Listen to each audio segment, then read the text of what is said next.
As we had promised, we wanted to really. I saw these billboards that are going up across the country and in the Boston area, New York, about the Muslim faith, and we put Andrew on a mission to get a hold of somebody, and we've done that. The gentleman's name is Ashfaq Parkar. I believe I pronounced that properly. Good morning, sir. Thanks for coming on. Hi there. How are you? Good. And I think there's a lot of we have a lot of questions. And it's a very difficult time in this country based on the fact that it's believed that the extremists that attacked us on 9/11 and everything else that's going on in the world are using the Muslim faith as their base. And how do you combat that? Yeah, I mean, it's not the first time that we see religions hijacked. I mean, if you only have to look at history. You know, Christianity was hijacked, Judaism was hijacked, Hinduism has been hijacked. You know, we live in an era where it's Islam that's been hijacked by the terrorists. Yeah. So the name of our religion is really being put across in a very negative light by the actions of a few people who are really not representative of the faith at all. And so how do you, for instance, I had someone, when we talked about this, someone messaged me this morning and said, we should not have to tolerate a religion that tells its followers to kill people that don't accept their religion, infidels. Talk about that. Can you respond to that? I would agree completely. I mean, no religion should teach any hatred against anybody else, whether you be from another faith or don't have faith. Islam is a religion that teaches peace and understanding. It respects people of other faiths. I mean, the word infidel is not even found within the holy book of Muslims, the Quran. The term that we use, for instance, for people of Christianity and Judaism is the people of the book. It's a very respectful term that we use to refer to our neighbors of other faiths. So there's no issue about people having differences in belief. This is something that is part of life. You can't force somebody to have the same belief as you, whereas what we promote is really to build bridges between society. And this is really the purpose of the 877 Why Islam project. We have a toll-free hotline, a website, whyislam.org, and we've got these billboards going across the country that are really there to promote dialogue between Muslims and people of other faiths. Yeah. It's really this dialogue that's really needed to ensure that we can understand each other. So I want to say that we here in upstate New York, in Utica specifically, have a pretty large Muslim population. And post 9/11, a mosque was built, and there was a story in the New York Times about how well the people of Utica had responded to the Muslim faith here.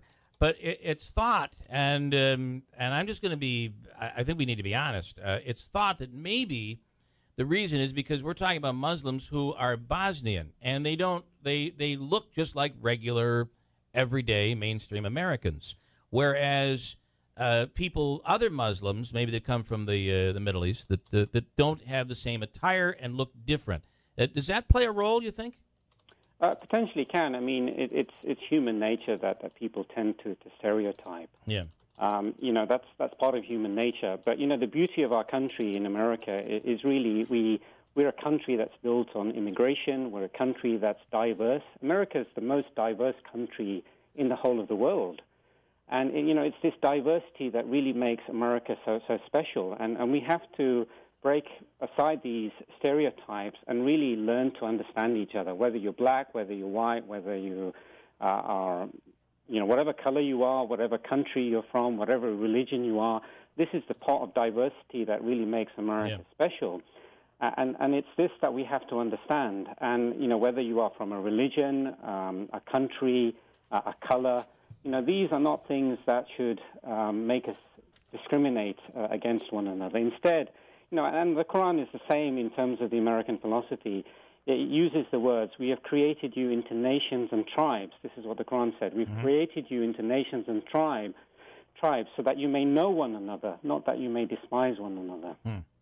Surprising then that because we come from such a diverse background and we all share that commonality in the fact that at one time or another, all of our ancestors were prejudiced against, that you find this racism in the United States, whether it's religion-based, color-based. It seems that just the pot is boiling over. Yeah. No, I agree with you. And, Muslims have a role to play in making the society a more harmonious society. And this is really one of the intentions behind this major billboard project that we have ongoing at the moment. We've got 30 billboards across the country at the moment. We've had hundreds over the last few months.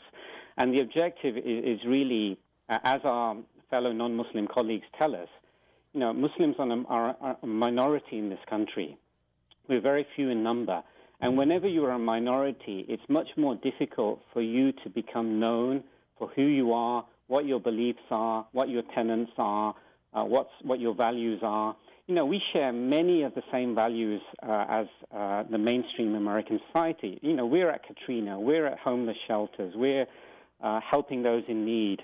We're trying to find ways of building bridges between the society.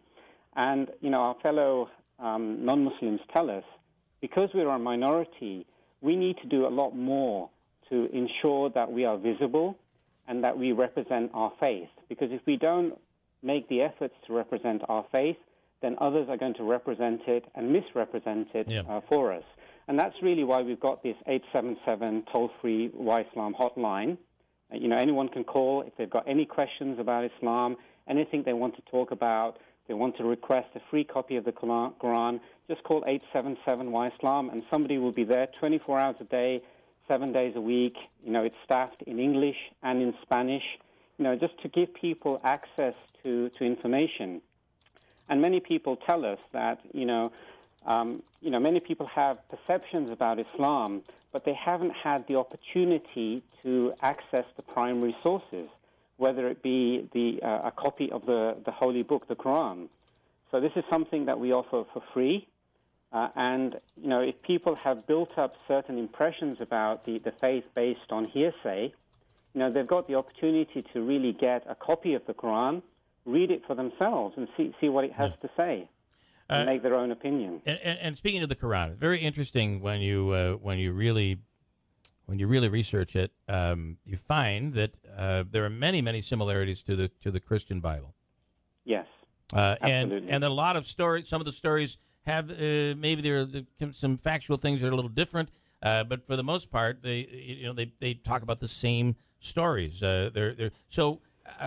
How do you react when someone says, well, the difference between the Bible and the Quran is that the Bible teaches tolerance, whereas the Quran teaches that you must kill the person who doesn't agree with you. And I know you're going to probably find that to be ignorant, but that's what people feel right now. And is that anywhere in the Quran? And what is the difference between the Quran and the Bible? Yeah, so the Quran, the Bible, the Torah, all of these, according to Islam, are holy books. So these are books that have been sent as revelation to prophets. Muslims believe that Muhammad, peace be upon him, was the seal of the prophets, the last of the prophets. He followed Adam, Abraham, Moses, Jesus. All of these were prophets that brought the same message. Believe in one God, worship him alone, do not associate partners with him, and the methodology of how to worship him came with the teachings of the prophets. So we have far more in terms of similarity than in differences. Of course, there are differences. I mean, there are differences in terms of the status of Jesus. Muslims believe that Jesus was a prophet of God.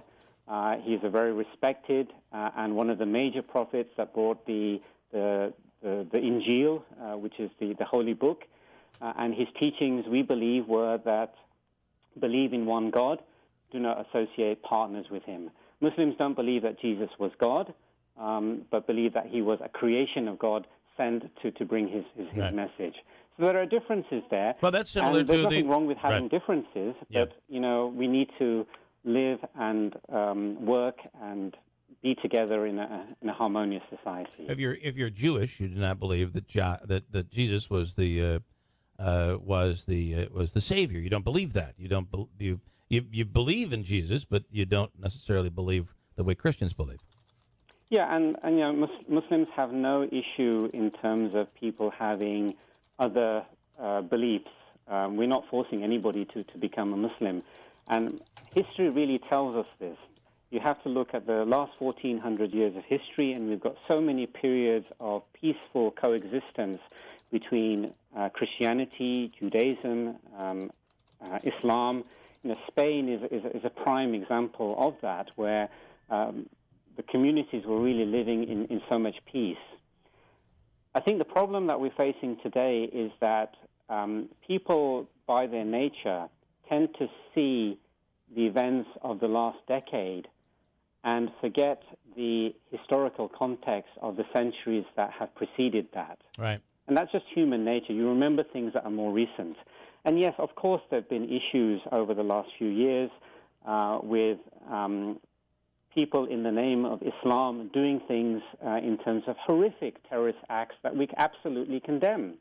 Not only do we condemn these, but there are verses in the Quran that specifically say that how life is so sacred. The killing of a single person is as if you had killed the whole of humanity.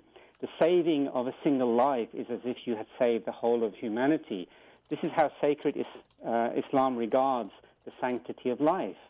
These are tenets that are universal in terms of the American society and other religions. Yeah. But obviously people see the events of the last decade and forget that these are not representative of the many centuries of peaceful coexistence that preceded that. We're speaking with Ashfaq Parkar, who is behind the group Why Islam. It's whyislam.org, or there's a phone number at 877-WHY-ISLAM. And the billboards that have been placed throughout the country in major population areas. I'm looking at one that is on I-93 north of Boston. Muhammad always taught love, not hate, peace, not violence, free Quran. And all that information is there. It's very interesting. And it's a shame that you actually have to even have a campaign like this, but it exists. And Christine, go ahead. So for some, and obviously I'm taking the view of others here into consideration because I've gotten a couple of messages on social media. What do you say to those people who say the Muslim community isn't strong enough against the terrorism? And I know that you're doing the billboards and things like that, but I think there's a sense that maybe people should be speaking out more against the acts, and not only against the acts because everyone's doing that, but against the fact that they're using religion to justify these acts. Yeah, I couldn't agree more with you. The problem is really, the challenge really for Muslims is that we're such a minority in this country. We're only 7 million out of more than 250 million. So being a minority is obviously, it just becomes that much more of a challenge. And that's exactly why we're doing this billboard campaign, to give people the opportunity to hear what we have to say. If they've got questions, they've heard things, they want clarity, they've read something in the Quran, they don't understand it. There's an accusation against Islam. Is it true? Is it not true? What do Muslims have to say? Because, at the end of the day, the best people to represent a faith or a belief is the adherents of the faith. If you want to find out about Christianity and what Christians believe, you go to a Christian. If you want to find out about medicine, you go to a doctor. You don't go to a lawyer. It's the same thing. If you want to find out about Islam, the best people to tell you about Islam are Muslims. And that's exactly why we've got this toll-free hotline. If anybody's got a question, just call 877-Y-ISLAM and ask. We're there to provide this service for our fellow neighbors. And tell me what your thoughts are. What are they taking? I imagine, and we believe that it is, when you say that the religions have been distorted and have been hijacked. And I assume we can take some of the things that were written and read them literally out of that, from that time period to today. And if you were to take them literally, it would be distorted from the Bible and from the Quran. What are they taking? What are these extremists taking? How do they base how do they base beheading people? What is their basis for all of this? Yeah, often what people are doing is they're taking verses out of context. I mean, let me give you an example. Would anybody argue that if you're on a battlefield, okay, you are there to fight? Mm-hmm.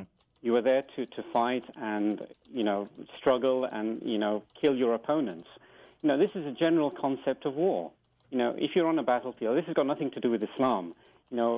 Many battles have been fought throughout history. If you're on a battlefield, you're there to fight. Yes. So if you take a verse from the Quran and it says, kill them wherever you find them.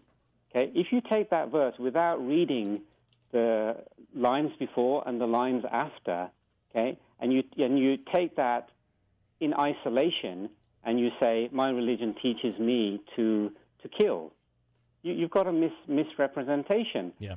Okay, so you have to look at the context of the verses, and the unfortunate thing is that those people who have a deliberate agenda to distort the image of Islam are doing exactly this.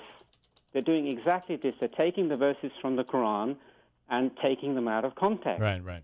Okay, nobody would argue that it's the right thing to do to fight when you're on a battlefield. Just like America, when it's in war, it fights. Right, right. Okay, so you have to take it into the context of the verses before and after. I find it interesting when you really look in, and this is all part of this that we kind of lose sight of. But even take an Osama bin Laden, who educated in the United States, ties to the United States, a great deal of wealth, using poverty to inspire, taking advantage of poverty to inspire especially these young men.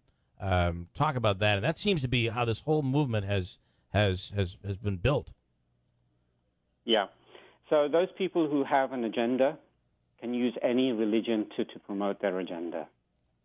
You know, you just have to take, as I mentioned, you can take any verse out of the Quran and you can use it for your own agenda and distort it. Yeah. What we say to people is read the Quran for itself. If you don't have a copy, everybody can get a copy just by calling our toll-free hotline, 877-Y-ISLAM. We'll give you a copy for free. And the reason we're giving these copies of the Quran for free is to promote peace and peaceful coexistence within the American society. This is the least we can do as American citizens to really give people the resources to really make their own interpretations about Islam rather than looking at the interpretations of other people. Okay, somebody's saying, and Jesus taught to love. Muhammad did not teach that. Yet I look at your billboard, it says Muhammad taught love, not hate, peace, not violence. How do you answer that, if you could? And then how do you convince people that Muhammad did not teach to hate? Because that's what you're saying here. Yeah, you have to just look at the examples throughout the history of Muhammad. I mean, if people have read the biographies of Muhammad, whether they are biographies written by Muslims or they're biographies written by non-Muslims, you only have to look at the many examples of how he lived his life. You know, how he treated the orphans, how he treated those people who were homeless, how he gave in charity, how he went without food. Many of the things that the Prophet Jesus also did. And you'll see that there are far more similarities there than the differences that people are making out. And finally, I would say that probably the best thing that ever could have happened to this movement is a horrific thing, and that is ISIS. ISIS seems to have unified everyone, Muslims, Christians, Jews, Hindus, everyone alike seems to be on the same side when it comes to ISIS, because they don't discriminate. They kill Muslims, they kill Christians, they kill everyone. Yeah. I mean, this is injustice against humankind. And any injustice against humankind is completely unacceptable in Islam. And as it is in any faith or country or geography, we remain united in any form of injustice. The phone number is, the website is wislam.org, and the phone number is 877-Y-ISLAM. And you guys literally have a panel of people that are willing to answer questions.